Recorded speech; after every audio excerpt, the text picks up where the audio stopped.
Once, there was a tree which was home to many birds. One day, a blind old vulture came to live in a hollow in that tree. The birds welcomed him and decided to give him a share of their food since he was old. The blind vulture decided to protect their little babies in return. So, they lived happily. One day, a cat passed by the tree and heard the baby birds chirping. But, as soon as they saw the cat, they began to cry with fright. The blind vulture shouted, "Who is there?" Now, the clever cat knew the only way he could eat these tasty tiny birds was if he became good friends with the vulture.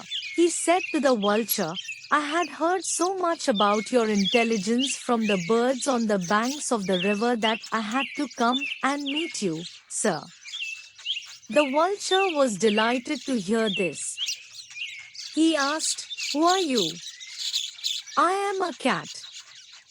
The vulture shouted, "Go away, otherwise I'll eat you up." But the cat was smart. "I live on the other side of the river. I don't eat meat and take a bath in the river every day," he said. The old vulture replied, "How can I trust you? You eat birds." "Oh, not anymore, sir," said the cat.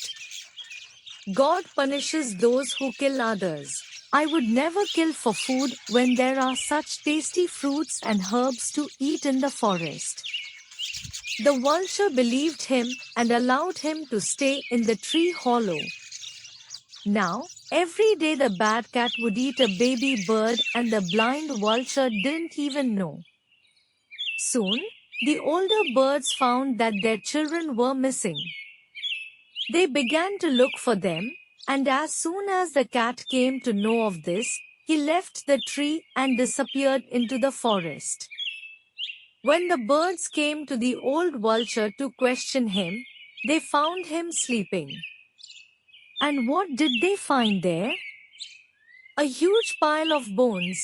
The cat would eat the baby birds and leave the bones in the vulture's hollow. All the parents were very angry with the vulture. They thought he had fooled them and broken their trust. Now their poor babies were dead. They cried and shouted in anger and attacked the sleeping vulture.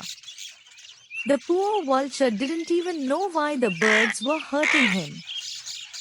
Finally, the vulture was thrown out with no home and no friends.